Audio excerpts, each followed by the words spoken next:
Okay, look, we're here still at the National Hamfest 2025 here in Newark. I'm joined by Tom Wardill, Series 0 JJI. Hi, Tom. Hi.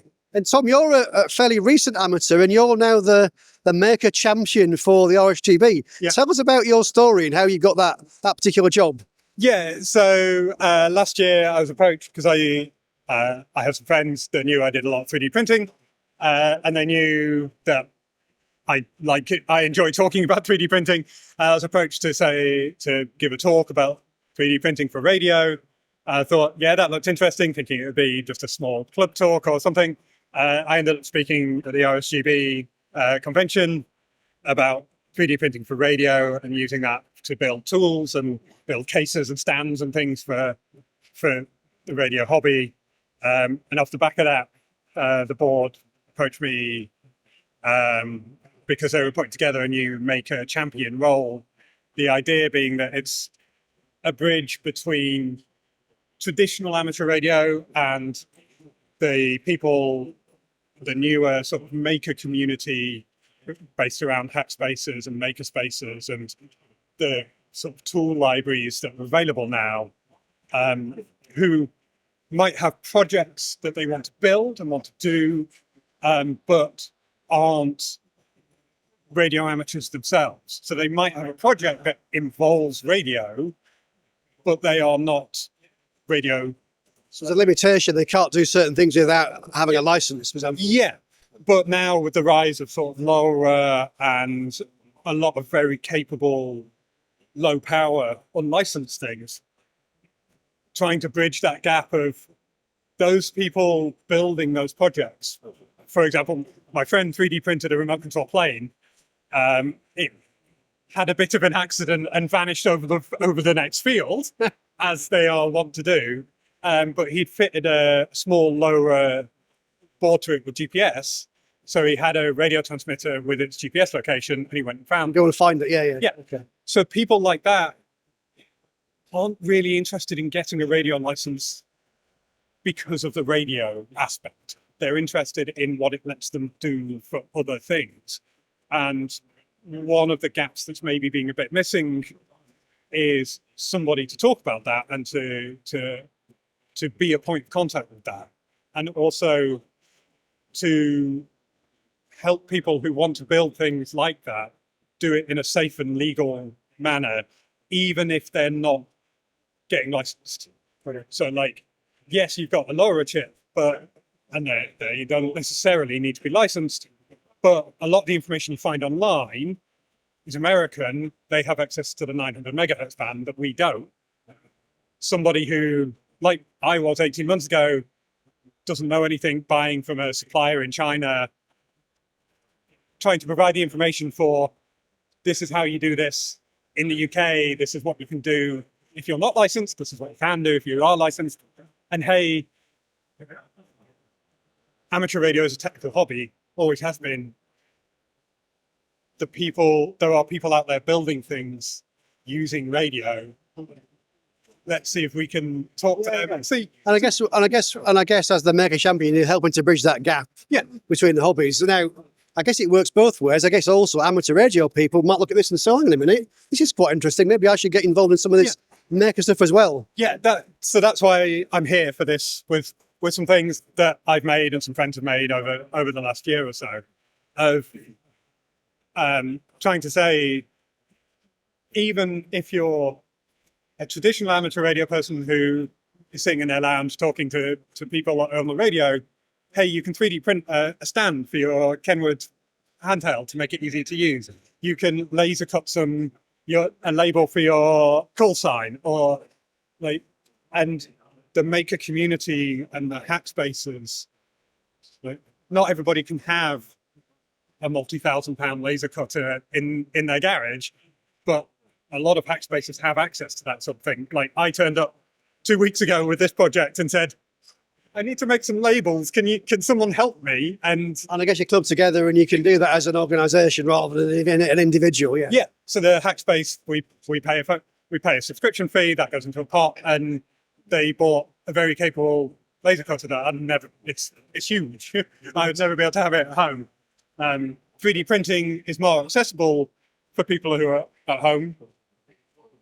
But if you don't have the knowledge or the space, the time or the money, there are people who are more than willing to talk to you. So it's not just about the kit, it's also how do you actually use the thing. A bit like amateur radio and clubs. You might have just got your license, you might have just bought a radio, need a bit of help putting it on the air. Yeah. Similar with this sort of thing. You may have bought a pretty 3D printer or may not have one, but need some help when setting it up, or you may need to use somebody else's. The people will help you as well. Yeah, absolutely. Or you've bought a radio kit and it's got surface mount components in it and you want to solder it together. Like, people in Hackspaces will have hot plates, they'll have the knowledge to help, which, speaking from experience, is really handy. When I, again, turned up with a kit and said, Richard, can you help me with this, please? And just trying to bring that aspect of, again, I think you put it correctly there, like the club ethos of making things. It doesn't matter what it is. And there's a lot of accessibility there for people involved in radio. Right. And is your plan to do this sort, obviously this is a radio event, Yeah. are you also along to maker events and doing a similar thing there? Yeah, that's our plan. I've been chatting with Mark, particularly from the board, about putting together what does it look like for the RSGB, particularly, to turn up to a non-radio focused event. Because, quite frankly, people talking into a box on the table isn't that interesting to a lot of the people who would attend it. It certainly will be to some people, but how do we broaden that scope to people who are 3D printing, people who are knitters or weavers, or So you've got, try and find the right angle or number of angles that may spark an interest. attract people and go with a set of projects like you see before you about, hey, maybe this is something that you might be interested in, rather than just let me talk to you about radio, which again, lots of people will be interested in. But for myself, at least, walking up to a table that has a set of homemade projects on it is a lot more interesting to me. And I think also your background as a maker, you probably understand far better than us radio people do, and obviously you're doing both now, about that world and the sorts of things that people get involved with and interest them. I think yes, but also I think that once you look around the radio world, the making ethos is there. Right. People build kits, people experiment, people build antennas.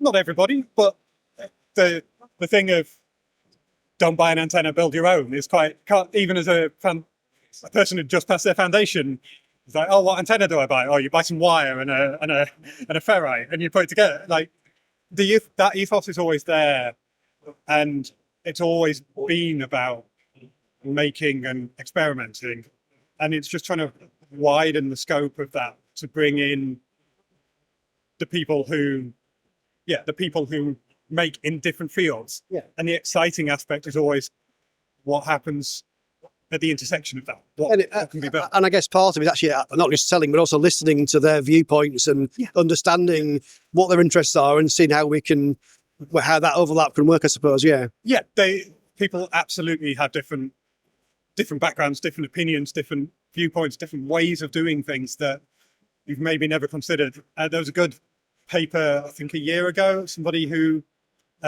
knitted a patch antenna using metallic wool. And who would have thought of that if you were not a knitting person? Yeah, exactly.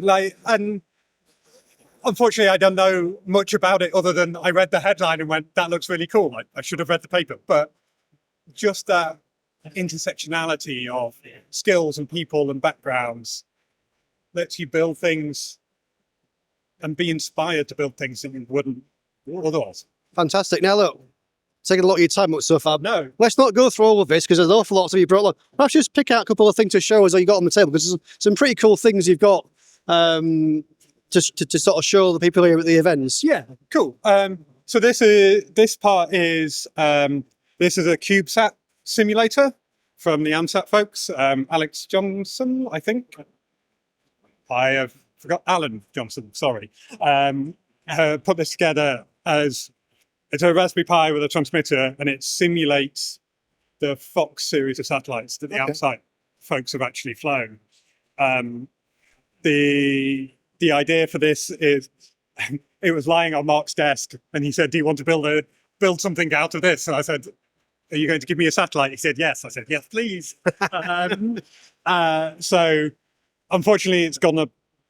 The demo gods have cursed me a little bit. That always happens, unfortunately, but live demos are always difficult, yes. So the idea is that this broadcasts telemetry as it rotates. This is 3D printed, again, partly wow. space with custom gauges, receives the telemetry. These are the solar panel chargers, battery. So you've got all various gauges on there. So we'll get a picture for the video in a minute, but it's got various. It's kind of reading some of that information from the satellite and then displaying it in a certain way. And I went for the sort of Apollo era ground control. It actually looks pretty cool. Actually, yeah, I can see it's got a certain style as well about it. Yeah, thanks. I got kind of obsessed with the ground control side of Apollo hardware and the switches and the dials. So it's not just technical; it's also a little bit into the arts as well, I suppose, design, that sort of thing. Yeah. You can't have engineering without art. Is always a thing, and things that look good, people are more likely to enjoy using. Hasn't got like Letraset kind of stickers on it with the power and volume and that sort of thing. Yeah. So yeah, that was sort of going for the Apollo aesthetic, and then the one next to it. This one I originally built as it's my second generation of a standalone balloon tracker. Okay. Altitude balloon launchers. It's got 2 Heltec radios, an SDR, GPS, 4G, Wi-Fi, and it's all self-contained, so I can just pick it up, put it in the back of the car, launch a balloon. And track it and Yeah, and you can, because it's got Wi-Fi, the passenger of the car can look at the phone while it's going along. You can load the map and things.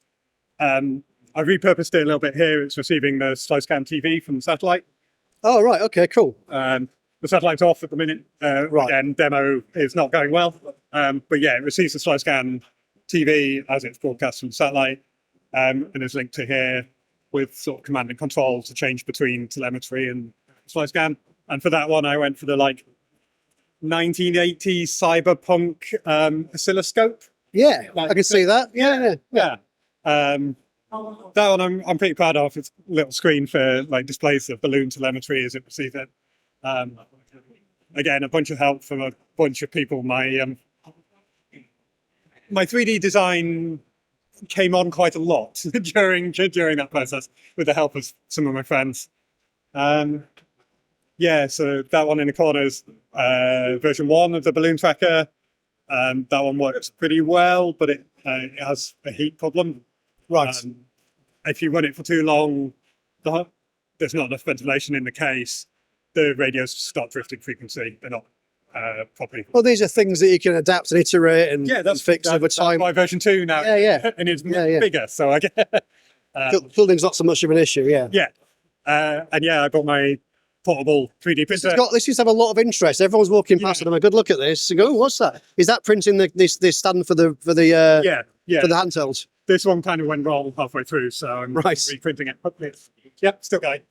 Oh, is it doing it upside down? Oh, that's pretty cool. So this one has a party trick. The whole thing folds in half. Okay. And it packs up and it fits in that flight case at the back. Okay.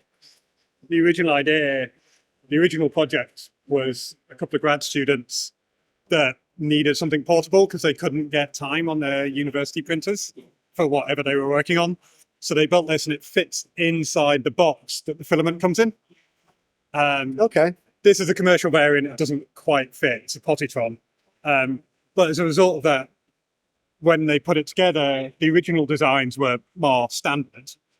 And it's very top heavy. And as it moves around, it wobbled too much. Right. So they just flipped the whole thing upside down. I see. It's a very innovative way to fix the problem. Yeah. Very good. I still want to know whether they just dropped it off the desk and went, it still works. And now it's falling over. There you go. So hopefully in the next year or so, I'm going to start putting together some content and some approaches for.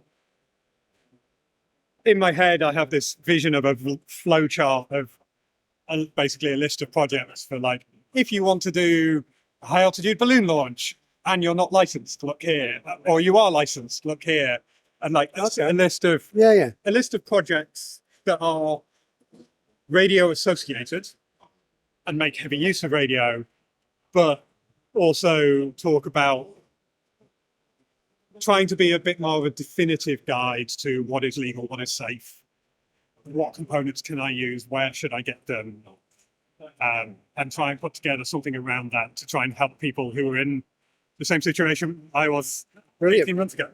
Fantastic. Well, look, great. Best of luck with the role. It sounds like you're very enthusiastic about what you're doing, which is great. Yeah. And you certainly got people's attention here today with some of this stuff you brought along. So, I'm sure you're going to do really well. And thanks very much for the chat. No worries. Thank you. Thanks for your time.